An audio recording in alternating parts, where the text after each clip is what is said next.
Good morning, dear students. Welcome to Sanskrit class. Today we discuss about chapter 8 exercise. First question is स्वातंत्र्य आंदोलनस्य व्यवहारः आरंभदिनेषु कुत्र प्राचलत। जो freedom fight थी earlier days, वहाँ पे उसकी एक्टिविटी कहाँ पे चल रही थी? तो आंसर है साबरमती आश्रम में। सेकंड क्वेश्चन है गांधी महोदयस्य कार्येण कः प्रभावितो प्रसन्नः च आसीत्। महात्मा गांधी की जो एक्टिविटी थी उससे कौन हैप्पी और इम्प्रेस था? Satyadev. Third question is Gandhi महोदयस्य पुरतः किं कर्तुं सत्यदेव समर्थः न अभवत्।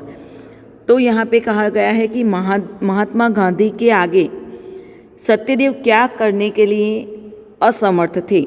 तो रोषम प्रकटयितुम, वह अपना क्रोध था वह उनके सामने नहीं प्रकट कर सकते थे।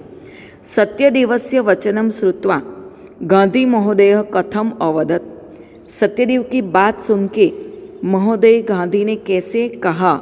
शांत स्वरेण विथ क्लेम वॉइस। संन्यासः कीदृशः संकल्पः वर्तते, मतलब जो संन्यास है वह कैसा संकल्प है? मनोगतः, in mind, maternal. Next question देखेंगे।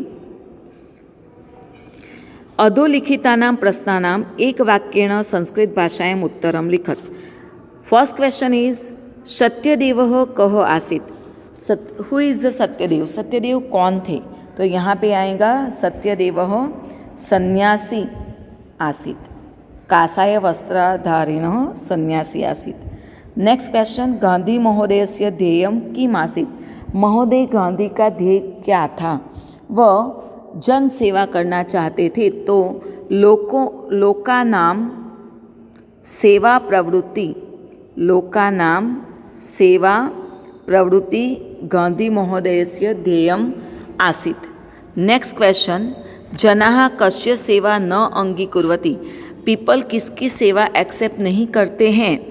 जो इंडियन पीपल है वो। तो उसका आंसर आएगा कासाय वस्त्रधारिणां सन्यासिनः जनाः सेवा न अंगीकुर्वन्ति।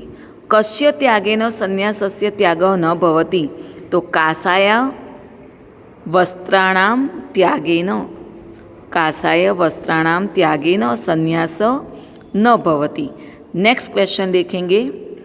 स्वामी सत्यदेव किमर्थं सन्नद्ध अभवत्।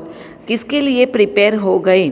तो स्वामी सत्यदेवस्य देवः कासाय वस्त्राणां त्यागेन, हमारी जो लास्ट लाइन है लेशन की वो आएगी कासाय वस्त्राणां त्यागं कृत्वा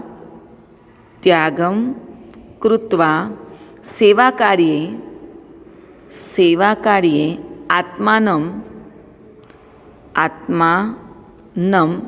योजयितुं, खुद को वहाँ पे योजयितुं सन्नद्धो अभवत्। मतलब वो सैफ्रन क्लोथ्स को त्याग करके वह सेवा करने के लिए तैयार हो जाते हैं। थर्ड क्वेश्चन इज क्रियापदानि वर्तमान कालस्य रूपत्व परिवर्तन, change verb into present tense. तो यहाँ पे हमने 9th में ओनली 3 टेंस सीखे हैं, वर्तमान काल, भविष्य काल और भूतकाल। तो हमको प्रेजेंट टेंस में चेंज करना है। तो यहाँ पे जो वर्ब दिए गए होंगे वो या तो भविष्य काल के होंगे या तो भूतकाल के होंगे। तो इनको हम किस तरह से चेंज कर सकते हैं? तो मैं आपको एक एग्जांपल दिखाती हूँ। यहाँ पे प्रेजेंट टेंस के रूप में दिखाती हूँ मी वह मह, सी थह थ, ती तह अंति, और इसके साथ में पैर बना देती हूँ पास्ट टेंस के, व म, सह तम त, ताम अन। तो अगर कहीं पे पास्ट टेंस का रूप दिया गया है अवद थ और प्रेजेंट में चेंज करना है तो थ प्रत्यय अवदत, हलंत वाला नहीं है। तो यहाँ पे देखो अवदत है, सेकंड पर्सन का है, मध्यम पुरुष बहुवचन का रूप है। तो हम प्रेजेंट में अगर इसको चेंज करेंगे तो वही पर्सन और पुरुष हमें प्रेजेंट टेंस का लेना है, तो वद थ ऐसा रूप उसका होगा। सिंपल है। जिस काल का प्रति पुरुष और वचन है, चेंज जिसमें करना है वही पुरुष और वचन उसमें लेना है। लाइक यहाँ पे प्रारंभत है तो त प्रत्यय आत्मनेपद का है, परस्मय पद का नहीं है। लाइक ई, वही, मही, था, इथाम, द्वम, त, इताम, अंत। यह पास्ट टेंस का रूप है आत्मनेपद का। तो हमें जो प्रेजेंट टेंस है उसके भी आत्मनेपद के रूप लेने हैं। ई, वहे, महे, से, इथे, द्वे, ते, इते, अंते। तो यहाँ पे प्रारंभत में त है, थर्ड पर्सन सिंगुलर, तो हमें प्रेजेंट टेंस का भी थर्ड पर्सन सिंगुलर लेना है, ते प्रत्यय। तो यहाँ पे कौन सा वर्ब बनेगा? प्रारंभत की जगह होगा प्रारंभते। तो यहाँ पे आपको प्रत्यय लिख के ही देख के लिखना है। अब देखो यहाँ पे आगच्छत है, हमें पता है कि आगच्छत त हलंत वाला अन्य पुरुष एक वचन में आता है पास्ट टेंस में, तो उसका प्रेजेंट टेंस में अन्य पुरुष एक वचन क्या हो जाएगा? ती प्रत्यय। तो आ जाएगा आगच्छति, क्योंकि आना ऐसा रूप है यहाँ पे। सेम देखो यहाँ पे भी त है, आगे अ निकल जाएगा पास्ट टेंस का, तो त की जगह क्या आ गया? कथयति। इस तरह से त का ती हो जाएगा। सेम है यहाँ पे भविष्यन्ति, तो भविष्यन्ति का भविष्यकाल का रूप है, तो इसका प्रेजेंट में करना है तो श निकाल दो तो आएगा भवन्ति। सेम यहाँ पे है अ निकाल दो, कुप्य धातु है, त प्रत्यय कुप्य, त प्रत्यय है, त का क्या होगा? ती, तो कुप्य ती। मतलब क्या ध्यान रखना है यहाँ पे? जिस टेंस का जो भी पुरुष और वचन दिया जाता है और जिस टेंस में हमें चेंज करना है वही पुरुष और वचन का प्रत्यय हमें लिखना है। लाइक हमने स्म प्रयोग सीखा था, तो स्म प्रयोग में भी यही नियम काम करता है। अब देखो, रेखांकित पदानाम स्थाने प्रकोष्ठात उचित पदम चित्वा प्रश्न वाक्य रचयत। यहाँ पे हमें प्रश्न वाक्य की रचना करनी है। अंडरलाइन जो वर्ड है उसको चेंज करना है। तो यहाँ पे अंडरलाइन वर्ड है गांधी महोदय, तो नाम है, तो नाम जहाँ पे होगा वहाँ पे कह से प्रश्न बनता है। तो इस तरह से होगा सत्यदेवस्य प्रस्तावम कह स्वीकृतवान, और लास्ट में क्वेश्चन मार्क आएगा। सेकंड देखेंगे, सन्यासी जनः कासाय वस्त्राणि परिधारयन्ति। तो के जनः कौन सैफ्रन क्लोथ पहनते हैं, तो के से प्रश्न बनेगा। यहाँ पे कासाय वस्त्राणाम, तो केसाम जो विभक्ति है वही हमें लेनी है सिंपल तरीके से।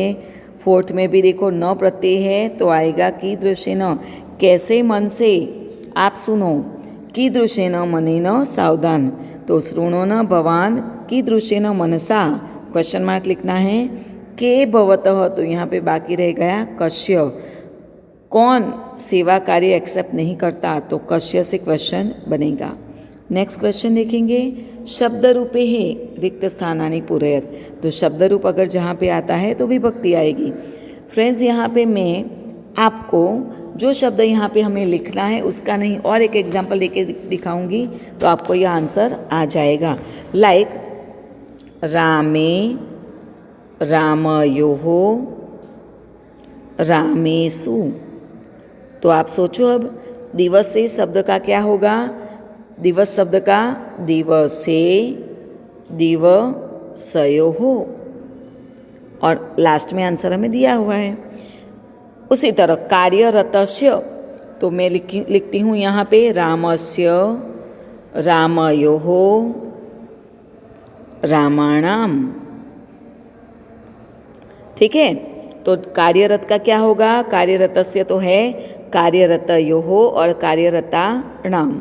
अब यहाँ पे देखो स्वरे है, तो फिर से मैं लिखती हूँ रामेण, रामाभ्याम, रामेहे। अब आप समझ के लिखो, स्वर शब्द है तो स्वरेण, स्वराभ्याम, तो आएगा स्वरेहि, उस तरह से होगा। अब फ्रेंड्स यहाँ पे देखो द्विवचन का रूप है त्यागाभ्याम। तो लाइक हमने राम की विभक्ति समझी है, तो रामाभ्याम थर्ड, फोर्थ और फिफ्थ विभक्ति तीनों में यह प्रत्यय द्विवचन में आता है। तो हमें यहाँ पे तीनों का रूप लिखना है रामेण, रामाभ्याम, रामेहि, रामाय, रामाभ्याम, रामेभ्यः, रामात, रामाभ्याम, रामेभ्यः। तो इस तरह से हमें त्यागाभ्याम का लिखना है त्यागेण, त्यागेहि, त्यागाय, त्यागेभ्यः, त्यागात, त्यागेभ्यः, क्योंकि बीच में तो आंसर दिया गया है तो हमें तीनों विभक्ति यहाँ लिखनी है। लास्ट में देखेंगे देशे, तो मैं राम की आपको लिख के दिखाती हूँ। रामे, रामयोः, रामेषु। तो देश का क्या होगा फ्रेंड्स? देशे, देशयोः, देशेषु। बहुत आसान है। अगर आपने विभक्ति के प्रत्यय को लर्न कर लिया तो ये सारी विभक्ति के फिल इन द ब्लैंक्स आप अच्छी तरह से कंप्लीट कर सकते हो। अब नेक्स्ट क्वेश्चन देखेंगे, क्वेश्चन नंबर 6। उदाहरणानुसारम धातु रूपाणाम परिचयम कारयत। जहाँ पे धातु है वहीं पे हमें क्या लिखना है? टेंस याद रखने हैं, प्रेजेंट टेंस, फ्यूचर टेंस और पास्ट टेंस। उसके प्रत्यय लिख देंगे आप साइड पे, तो उसके प्रत्यय फाइंड आउट करके आप अच्छी तरह से उसको लिख सकते हैं। लाइक यहाँ पे मन्य, हमने एक एग्जांपल यहाँ पे दिया हुआ है। मन्य तो मात्रा है तो इसका प्रत्यय होगा ई वहे महे। प्रेजेंट टेंस का रूप है वर्तमान काल, आत्मनेपद, उत्तम पुरुष, एक वचन। तो यहाँ पे हम देखेंगे भविष्यन्ति, तो यहाँ पे स्य है, तो कौन सा काल हो गया? भविष्य काल। तो भविष्य काल के प्रत्यय हम देखेंगे श्यामी, श्यावः, श्यामः, स्यसि, स्यथः, स्यथः, श्यति, स्यतः, श्यन्ति। तो अन्य पुरुष बहुवचन। कौन सा पद है? परस्मैपद पद। भविष्य काल, परस्मैपद पद, अन्य पुरुष बहुवचन। तो इस तरह से हम लिखेंगे। नेक्स्ट देखते हैं प्राचलत। हलंत वाला त जहाँ पे होगा वहाँ पास्ट टेंस ही होगा। तो यहाँ पे आएगा भूतकाल, परस्मै पद, अन्य पुरुष, एक वचन, अम व म, सहतम त, ताम, अंत। तो जहाँ पे हलंत वाला है अन्य पुरुष एक वचन, सेम एग्जाम्पल होगा। भूतकाल, हस्टन भूतकाल, अन्य पुरुष एक वचन, परस्मै पद। और यहाँ पे देखो आगे अ भी नहीं है और पीछे से अभी नहीं है, तो कौन सा आएगा? वर्तमान काल, परस्मै पद। मी वह महसी था, तो मी प्रत्यय है, उत्तम पुरुष एक वचन।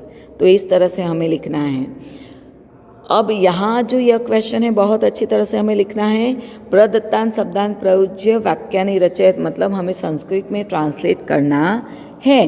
तो संस्कृत में हम ट्रांसलेट किस तरह से करेंगे?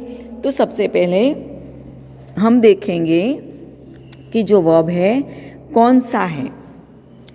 तो वन डे ही केम आया, मतलब पास्ट टेंस का वह हमें लिखना है। वन डे आएगा एकस्मिन दिवसे, आश्रमम आगच्छत, पास्ट टेंस का रूप है। कौन आया था? स्वामी सत्यदेव। तो सिंगुलर में आएंगे, यह सेंटेंस है। ही वॉज आया, मतलब जो सेंटेंस है वो पास्ट टेंस में होगा। Very much impress by work, by शब्द है, थर्ड विभक्ति है, उसका प्रत्यय है, तो वर्क के साथ थर्ड विभक्ति लगेगी। कार्य शब्द के साथ होगा कार्येण। क्यों होगा? क्योंकि यहाँ पे कार्य के साथ बाय है। अतीव का अतीव ही रहेगा। प्रभावितः आसित, वह कार्य से बहुत ही प्रभावित थे। अब देखो हाउ कैन आई बी, आई शब्द आया तो वर्ब मी वाला ही होगा, या पास्ट टेंस होगा तो अम वाला होगा। How can I be ready to give up, तो यहाँ पे होगा त्यागः। अब यहाँ पे तुम प्रत्यय होगा। त्यागः कर्तुम, तो हेतुवर्ड कृदंत है। त्यागः कर्तुम कथम प्रवृत्तो भवामि, मैं कैसे सैफरन क्लोथ्स को त्याग कर सकता हूँ। और फोर्थ में भी देखो आई है, तो आई होगा तो वद का होगा वदामी, केवल कासाय वस्त्राणाम, ओनली सैफ्रॉन क्लोथ्स, त्यागम वदामी, केवलम त्यागाय वदामी, क्योंकि यहाँ पे जो टू प्रत्यय है तो सैफ्रॉन क्लोथ्स के लिए है तो केवलम आएगा, कासाय वस्त्राणाम, त्यागाय हेतु है तो विभक्ति त्याग की आएगी, त्यागाय, त्यागाय प्रत्यय आएगा, वद धातु का वदामी हो जाएगा क्योंकि यहाँ पे आई का जो स्टार्टिंग है तो मी वाला पर्सन आएगा। अब यहाँ पे देखो फ्रेंड्स, 9th में हमने कितने कृदंत तैयार करने हैं, ओनली 2, जिसमें तुम प्रत्यय आता हो तो कौन सा होगा, हेत्वर्थ कृदंत, और त्वा, त्य और य प्रत्यय अगर आता है तो संबंधक भूत कृदंत आएगा। तो यहाँ पे हम प्रत्यय देख लेते हैं, विकीर्य य प्रत्यय है तो कौन सा आंसर आएगा, संबंधक भूत कृदंत। नेक्स्ट में देखो तुम प्रत्यय है भवितुम तो आएगा हेत्वर्थ कृदंत। अब देखो आदाय य प्रत्यय है तो य प्रत्यय में क्या होगा, त्वा, त्य और य कौन सा आंसर है, संबंधक भूत कृदंत। छेत्तुम हेत्वर्थ कृदंत तुम प्रत्यय, और द्रुत्वा त्वा प्रत्यय आया तो संबंधक भूत कृदंत। तो दोनों याद रखते हैं। अब लास्ट क्वेश्चन है हमारा मातृभाषा एवं उत्तराणी लिखत, इंग्लिश क्वेश्चन में है तो आंसर भी हमें इंग्लिश में ही लिखने हैं। तो फर्स्ट क्वेश्चन जैसे हम देखेंगे, what was going on in the ashrama, ashram में क्यों जाना चाह रहे थे सत्यदेव। गांधी जी कौन सी प्रवृत्ति चल रही थी, आश्रम में क्या चल रहा था। Gandhi ji conduct the struggle for Indians freedom from the ashrama at Sabarmati, तो साबरमती आश्रम में फ्रीडम फाइट की एक्टिविटी चल रही थी। Why did Swami Satyadeva wish to gain enter in the ashrama, Swami Satyadev ashram में क्यों जाना चाहते थे। Swami Satyadeva was delighted and impressed by Gandhiji's work, he wished to participate in the freedom movement and work observed started by Gandhiji, so he wished to gain enter in Gandhiji ashrama. Third question is, what did Gandhi ji say calmly, शांत स्वर से गांधी जी ने क्या कहा। Gandhi ji told Swami Satyadeva that what later said about being a Swami was true, but he had not asked to give up sannyas. Gandhi ji said, I am asking you to give up only the saffron clothes. मैंने आपको सिर्फ saffron clothes को त्याग करने के लिए कहा है, संन्यास का नहीं जो मेंटली होता है। Next question is, how do people of our country behave with sannyasi, सन्यासी के साथ इंडियन पीपल क्या करते हैं। In our country sannyasis are highly respected, people are very eager to serve them. जो जहाँ पे भी सैफ्रॉन क्लोथ्स वाले पीपल दिखाई देते हैं तो इंडियन पीपल उनकी सेवा करने के लिए लग जाते हैं। Last question, what did sanyasa do at last after listening to Gandhi ji words, जब उसको उनका डाउट क्लियर हो गया तो स्वामी सत्यदेव क्या करने के लिए तैयार हो गए। After listening to Gandhi ji is conversing argument, Satyadeva's doubt was removed, he gave up wearing the saffron clothes and join Gandhi ji's work, और गांधी जी की एक्टिविटी के साथ ज्वाइन करने के लिए वह तैयार हो जाते हैं। तो यहाँ हमारी एक्सरसाइज ख़त्म होती है। आपको अच्छे हैंड राइटिंग से उसको लिखना